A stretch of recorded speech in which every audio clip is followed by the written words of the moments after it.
Hey, true believers, ENGLENTINE here with another episode of Never Read a Comic Book Channel's YouTube comments. Very simple. I lost my live streaming for 3 months, so this is the way I'm trying to help keep this sense of community that I so love. Also, I can't get to everything. Right now, before editing and as I go through it, it's sitting at an hour. That's me cherry-picking comments, too. So I've got to whittle some down, so I apologize. I mean, no disrespect if your comment isn't included. I don't include any slurs, nor will your comment show up in the comment section if you spam me. A young lady decided to do that with her art this week. It's just not going to happen, gang. Anyway, we're going to start off with Black Panther and Captain Marvel as identity politics and communist propaganda. Little video I put out, and the propaganda, of course, was the Captain Marvel poster. The Black Panther story was about a guy who accepted himself as a biracial person because of Black Panther comics and the character of Everett Ross. Dr. Caramel says it's an okay personal story, so no problem with the person, but the spin he's trying to put on it, and the clickbait title, is dangerous for the character. Black Panther can include a racial angle, but it's strictly not about that. And I agree with you, Dr. Caramel. He has actually included race pretty much throughout the entire run of Black Panther since the 60s, but it's not been identity politics. It hasn't been racial. That has never been the driving theme.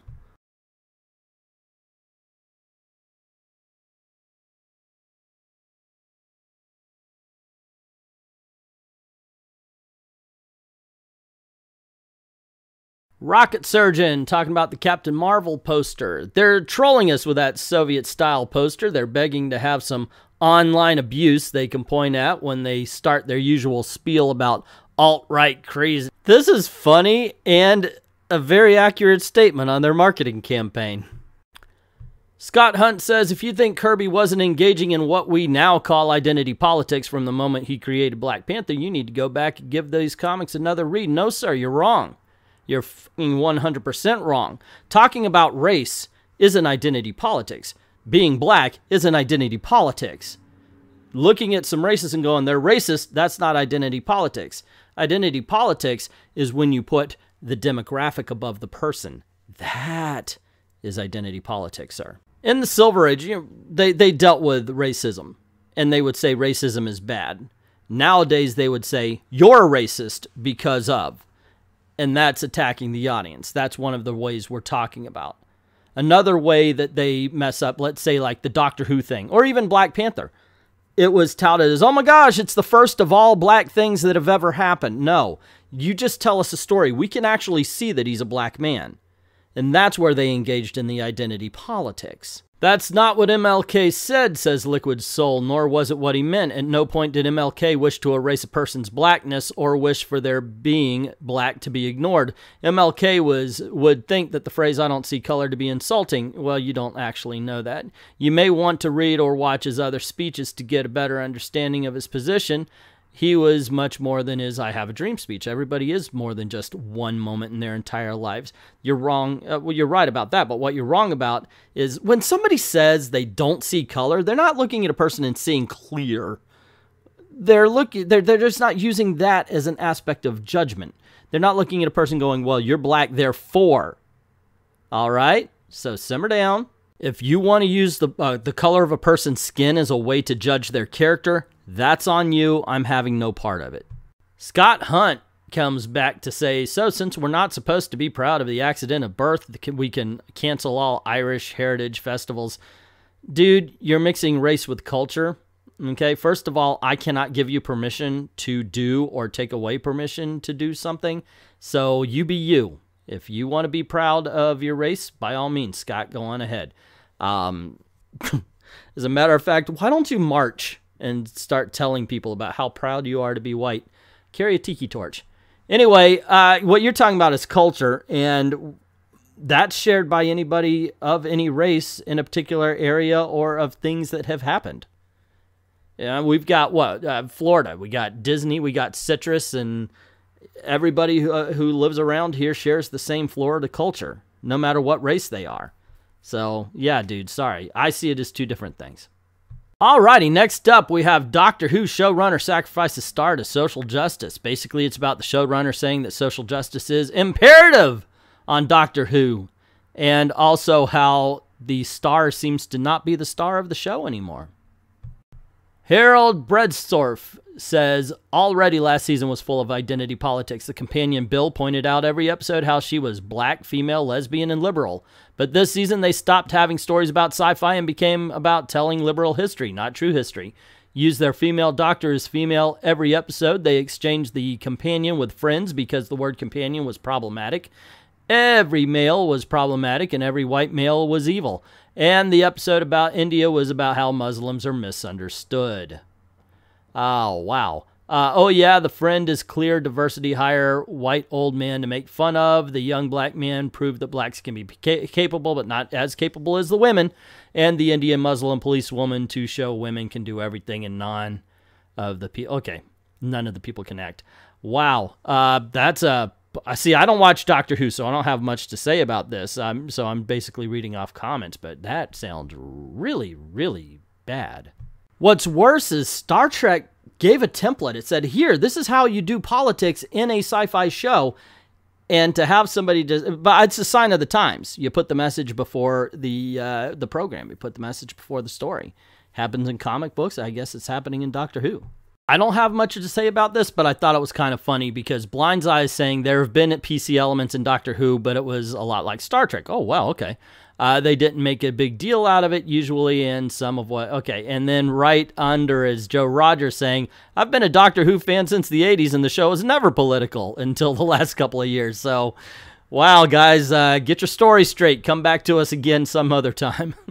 Bucket Think Tank says, this season has just been a downer. The Doctor is honestly just dull because she spends more time acting like the Doctor than just being the Doctor. It feels like the show is being written by people who know what the show sounds like, but not what it is. I think ultimately Jodie will go down as the only first female Doctor over anything else.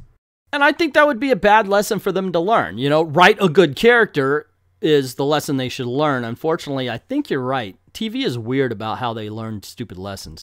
I have to tighten up the title. This is the first one. I called it Tales from a Comic Book Channel's comment section, but I think never read a YouTube comment section or something like that would be better. I like the word comic book in there because that's what I am, but I don't know. I gotta tighten it up. Anyway, these are the comments on last week's video. Eric Breen is saying, I wanted to thank you sincerely for touting the Archie 1941 series. I picked up the 4 issues that have come out, and the series is as good as you said. Well, thank you, sir. I'm glad you liked it. I wouldn't have touched this series with someone else's money if you hadn't recommended it, so thanks. Speaking of Archie, the finale of Archie Meets Batman 66 was it was incredible. It was a lot of fun.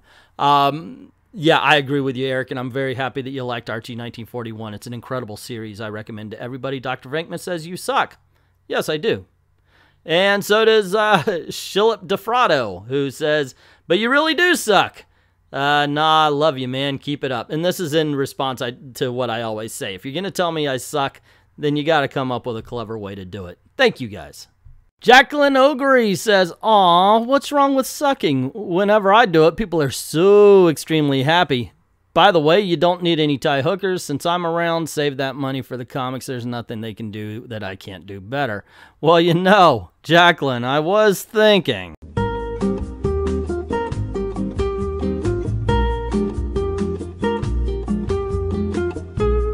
Graveyard scene in Haunted Mansion, and we grab our...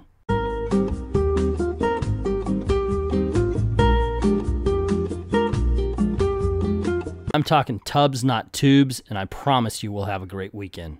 Our Deathmark says, hooray, my comment made the video. Yeah, but I don't think it's going to make this one, though. Cedric Javot says, to criticize Mike Wade when someone is Republican like you is a little cliche. It's so common. Is it possible for you to like comic book writers who don't have the same political point of view? Frankly, it doesn't seem so. Well, 1, I don't think we talked about Mark Wade. 2, wouldn't it be cliche for you to be defending him blindly like this? 3, are you talking about the 90% of writers that we talk about? Because most of them don't have the same political point of view. Really, it seems like you're trying to gotcha moment, but in all honesty, dude, I've been doing this for years. You're weak sauce. Be better. If you're going to troll, be better. Vink D Prime says it's Vink, not Vine. Understood. Well, I reviewed Captain Marvel #1, and here are the comments for that. Gato Winsplato says, the way Marvel art has gone down the crapper, I believe the Adventures Stickman and Dot would sell better than anything Marvel digs up. That's from a comment I made that, you know, I can't really comment on art because I can only draw stick figures. So, yeah, actually, I could see it, especially if I write it, because the writing would be a hell of a lot better than what you see in Captain Marvel. Eric Breen says, I feel like someone who's driving down the highway of comics. I keep looking for a sign that tells me to give Marvel Comics a try, then Captain Marvel 1 comes along, and it's on to the next mile marker. Well, definitely Captain Marvel is not the on-ramp you want to get onto for Marvel Comics. I think I've lost the analogy there, Eric. Sorry, man. It's the days when I could pick up a title at number 21 or 32 or something and then spend the next while going to all the shops looking to get back issues to fill out the collection. Yeah, I agree with you on that. There is something about the hunt that has been lost. But then again, I thought that kind of got lost with the invention of eBay. Brian Stewart says, bear in mind, Carol Danvers actually caused Jim Rhodes' death. Tony Stark, who brought Jim Rhodes back, I can't fucking read, I'm sorry. Told her not to use Ulysses Kane. She does it anyway to ambush Thanos, and Thanos kills Jim Rhodes. So I'm a bit surprised that Jim is so easygoing about it. Then again, she almost killed Tony Stark because of her reckless actions, and it seems that all was forgiven for that as well. So what do you know? One of the biggest Marvel flaws is the fact that they completely glossed over the events of Civil War II, and I think it's so they could tout Captain Marvel is still the best hero of all Marvel have ever... No, I don't buy it. Save the Fantastic Four says, so this is Marvel's most important character with a movie coming out in 2 months, and surely this comic will be given the best artist and best writer. Ugh. Yeah, you would think, and you would be wrong, sir. I think the Goth King puts it perfectly, and we'll close out this segment on this one. He says, like with a lot of modern comics, you just have to ask yourself, who is this for? Why does this book exist? Is this the world hell, and we're already dead? What is the meaning of life? Just to suffer this meaningless existence? When will our suffering end? Please, someone put Marvel out of its misery. I have to admit, First Appearance Fridays are quickly becoming my favorite video to do. This last week, I did the Teen Titans, the original. There's still the new Teen Titans to go, so I was going to do them originally, but I got talked into doing the original Teen Titans, and I said original a lot, so let's get going. Eric Breen starts us off with this segment saying, I don't care what anyone says, Bob Haney was a great writer. He just didn't care if anything he wrote fit into continuity or made any sense. He is a time capsule given human form, and he gave us original Super Sons, okay? Enough shilling for Zany Haney. Please keep doing these videos. I love reviews and analysis of the old pulp, complete with maniacal supervillain laughter, and I'll watch as many of these as you make. Hopefully, so will everyone else. I hope so, too, because I do want to keep making these. Pope Fire the Starfire Outlaw says, why would you do a Teen Titans video without me? Well, obviously, because I don't want to be upstaged. Pope Size says, great video. I really enjoyed it, specifically how Robin concluded that the teens were abducted by how the note was written. A teenager would not use those kind of words. They would say this and that. And I put these two together because, in my opinion, Frag Minion answered it by saying, Silver Age silliness at its finest. Low comic book prices cause comic shops to close. This was the article that said the comic book shop owner was arguing for higher priced comic books versus lower priced comic books. Snake Eyes goes on to say, no offense, but the writer of this article is full of it. Well, you're not offending me. He's basically arguing for comic companies, Marvel DC, to continue churning out crap stories with no regard of having planned direction in which to take their books. People aren't buying these books anymore because of the writing. Actually, he was talking about price points, dude. That the art of both low quality nowadays. My local comic shop is struggling just to... Yeah, dude, this was all about price point. GT Media Reviews says, I think DC Rebirth launch immediately destroys this logic. Most of the Rebirth issues were $2.99. That change was the one that pulled me away from Marvel. In all honesty, I did buy more... I mean, I'm more of a DC fan, but I was more apt to buy and try new DC comics because of that. Eric Breen says, you may not be an economist, Englentine, but this guy sure as hell isn't either.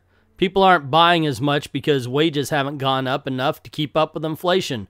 Yet he advocates for higher comic book prices to remain in place? Hulk understand none of this. It makes sense to me. If they're cheaper, not only would we spend the same we're spending now, but we may try something different just to give it a try. Just say, hey, you know, what's this look like? Seer00001 says, I've dropped so many titles because I have very little patience for titles that drag out a storyline.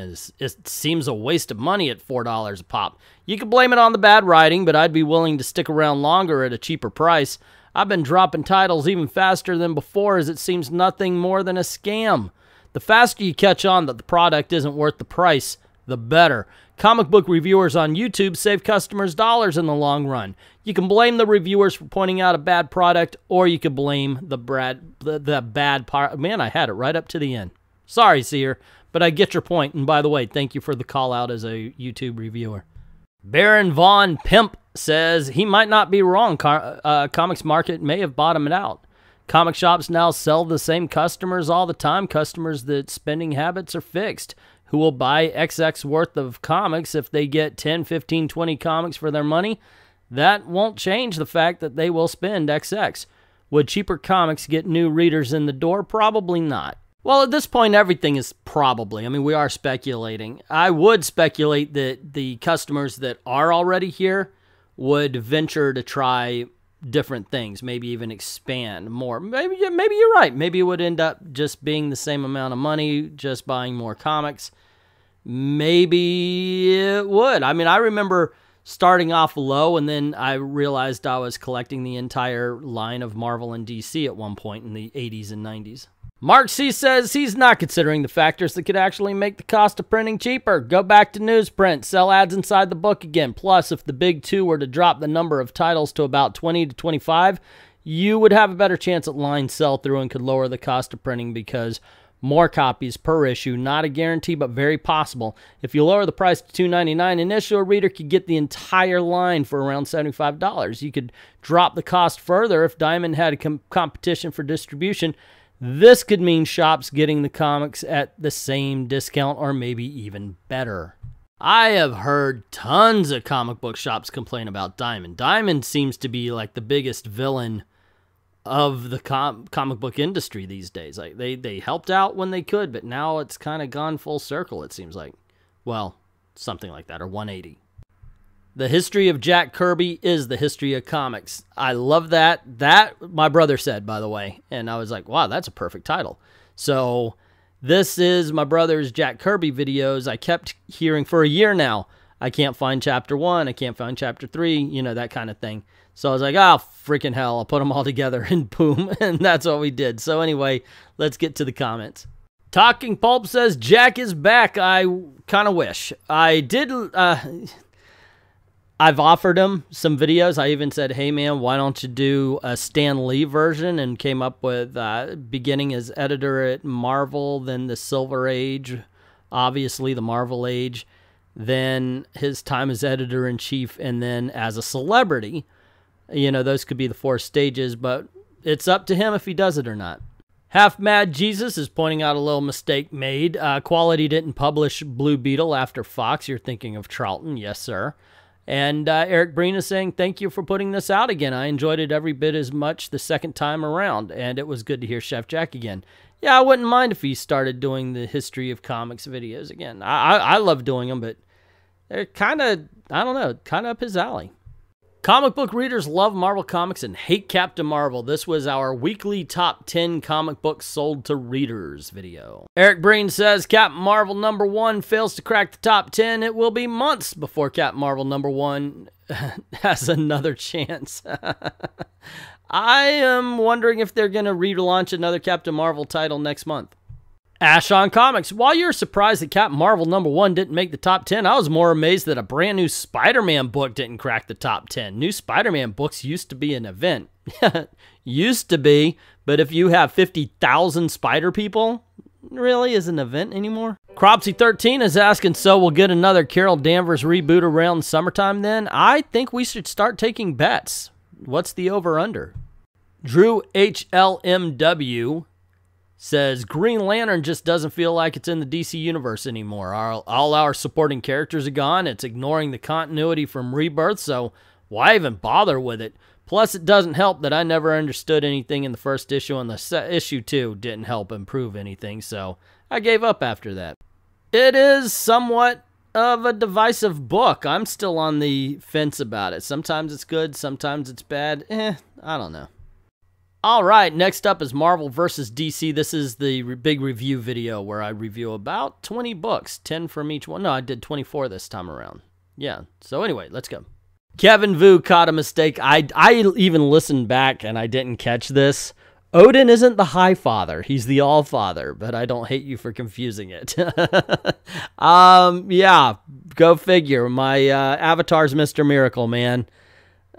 Obviously, High Father is more on the brain than the All Father.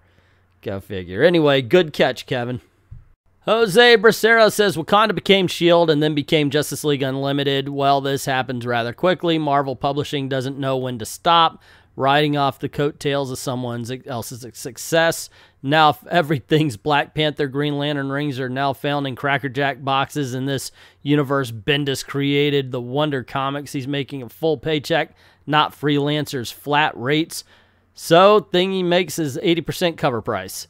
Odin can't wait to become an official member of the Avengers. This time he's getting perks and benefits. Unlike the Avengers BC, he only got to tap the Phoenix. I thought by now DC would set up a roll call gallery of extraterrestrial gods that are not the new gods. And what are the rules of being a Green Lantern? Are GL limited to only space? Or what are the rules with dimensional beings that look like our biblical God? It isn't. That's pretty good call there, Jose. Yeah, I don't know what else to say. I think you just basically laid out everything against the big two. Pinnacle Productions says, how many Captain Marvel #1s are there? My God, enough is enough. And that Thor issue sounds so bad, and there can't be a war with Wakanda. That's racist.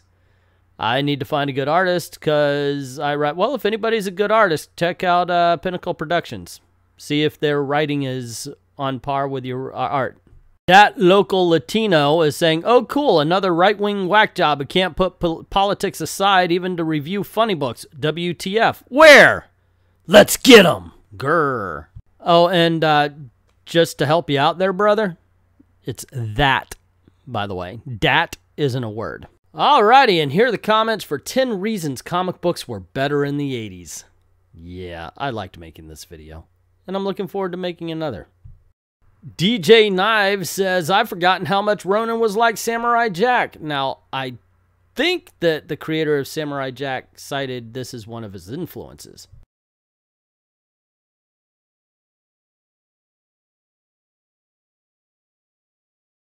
Chris McWilliams says, I don't know if this counts because it started out as a miniseries, but he brings up John Byrne's Man of Steel. Now, I wanted to include this message that, yeah, one-shots, miniseries, anything from the 80s will make it.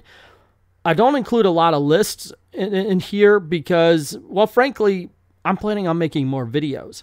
While I got your suggestions, there'll be more videos. Pinnacle Production says, Trial of Reed Richards is a really cool story. FF is such a great series. It was for decades. They've screwed up a little bit since the whole SJW. Yeah, you think? Actually, it was, they didn't want to do FF because it belonged to Sony and not Marvel Studios, and that's why they really destroyed them. But I've always loved the Fantastic Four. Pope Size says, I do wholeheartedly agree with your #1. They forgot how to have fun. I did, at my #1 on this, I mentioned that Marvel used to be a fun comic book company. If you want to know what the #1 is, check out the video. You should have watched it already. It's awesome. Fan Hobby Freaky says, 10 reasons comic books are bad in 2010 to 2018. Dude, that's actually a pretty good topic. I do want to keep this positive. I am kind of turning my channel into a more positive area. I still talk about stuff like this, though. That's a good... Thank you very much, Fan Hobby. That's a good topic. I think I'll do that. Carlos Puente says, your list is too obscure, man. 3 to 1, I'm with you. But the others are like, who cares about that? Well, the whole point Carlos, is to point out some stuff you may not have known. I mean, otherwise it's confirmation bias. It's why I left Dark Knight and Watchmen off of. Everybody knows those. It's like, yeah, all right, I agree with that. You know, so I give some you may have heard of, some you may not have, and it also lends to more videos. Rocket Surgeon brings up Spider-Man vs. Wolverine #1 in 86 or 87, written by Priest. It's one of the best in-character fight scenes ever. Spidey v. Wolverine in the cemetery. I absolutely freaking agree with you on that one, Rocket. Really good pull. And finally, Gillette, the anti-male commercial, get woke, go broke. Now, obviously, since I'm doing this a day after I published the video, I'm not getting all of them, all of the comments, but here we go. Epic Trilogy says, this is the best advert for the Dollar Shave Club I have ever seen. They need to fire their ad agency. Yeah, I agree with you. Hollis Layer 235 says, I believe there is such a thing as toxic masculinity, but it's far more harmful to men than women. And think about it, not being able to emote properly and not being able to be emotionally intimate with anyone, why are you not able to do this? You are a man. You can do whatever the freaking hell you want. Because you're a man and men are supposed to act this way, you've got to imagine a lot of abuse had to be flung at the men who suffer toxic masculinity. That's abuse. That is not because of masculinity. Abuse is not just a trait of masculinity. Women do it too.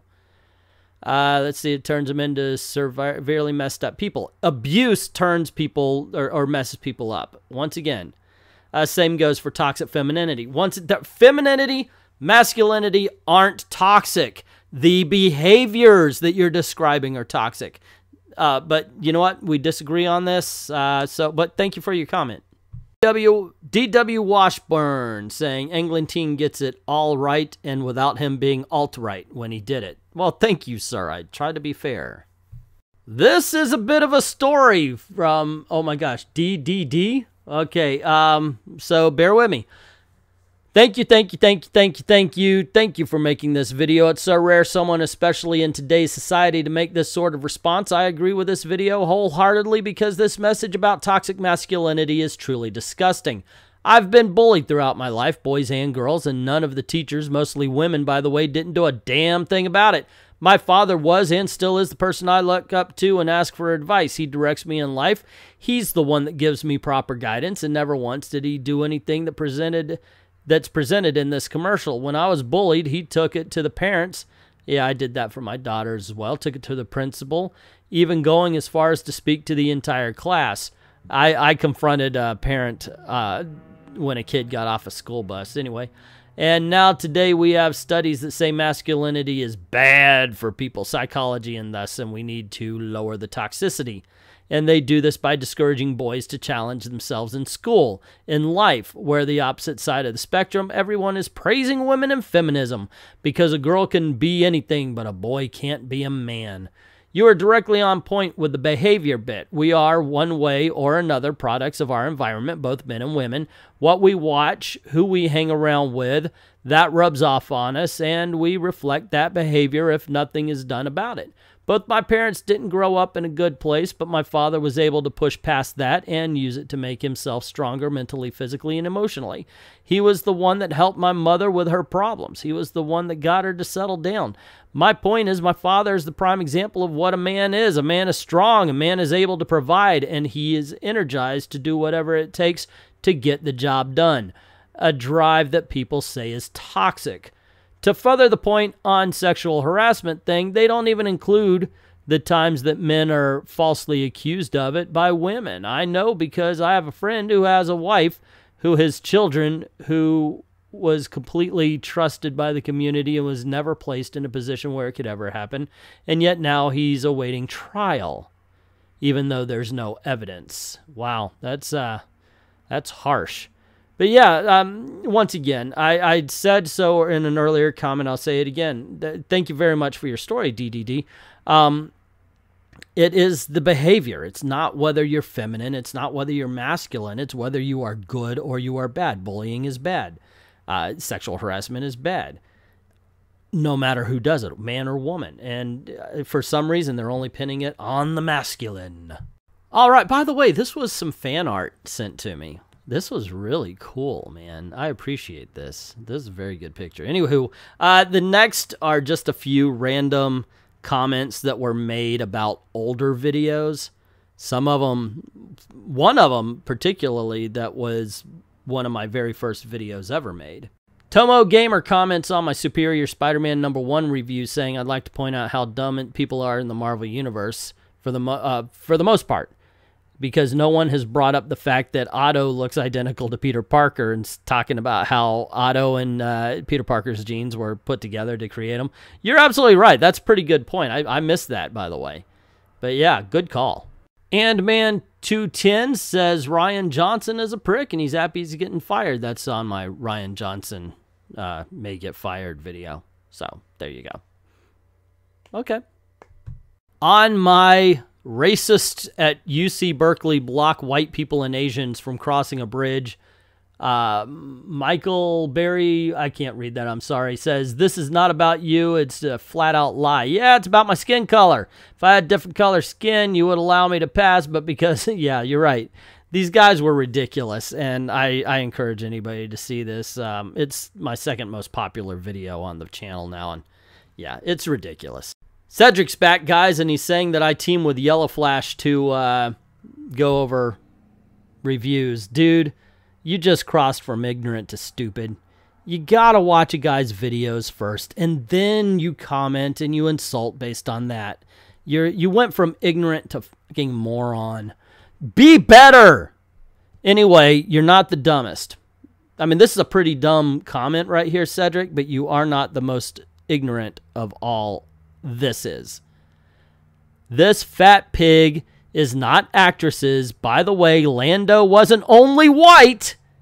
He was useful character with purpose, which of course Finn lacks. Yeah. You know what? I'm not going to comment on this. Now, I don't want anybody to go after the obvious Mensa member who calls himself that, but I want you guys, because this is a special treat. This is why I left it here for you, because I understand that most people at most will watch 20 minutes of a video. If it's 30 minutes, most people have watched 10 and they drop off. But if you've managed to make it to the end and to see the comment made by this destroyer of kittens, by all means, tell me what you think of him saying that, by the way, Lando wasn't only white, but he was a useful character. I mean, the rest of it's pretty stupid too, but Lando wasn't only white, he was a useful character, is a brand new level of holy crap, I hope that person doesn't reproduce. I can only imagine that this guy's got a bucket on his head and he's running into a doorway right now. He is definitely pushing the pull door. Yeah. I don't know. He is using a bidet as a fountain.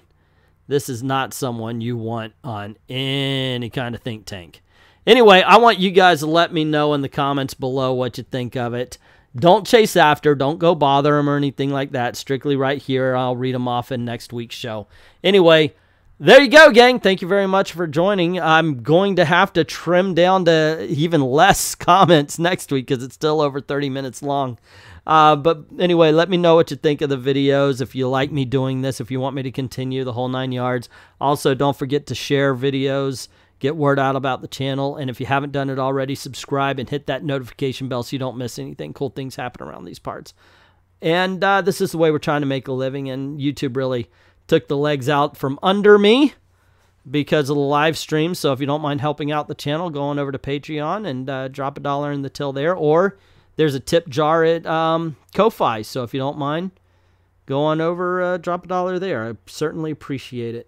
Appreciate everybody who's already done that. Fragminion, Andrea's done it over there, plus everybody in the credits.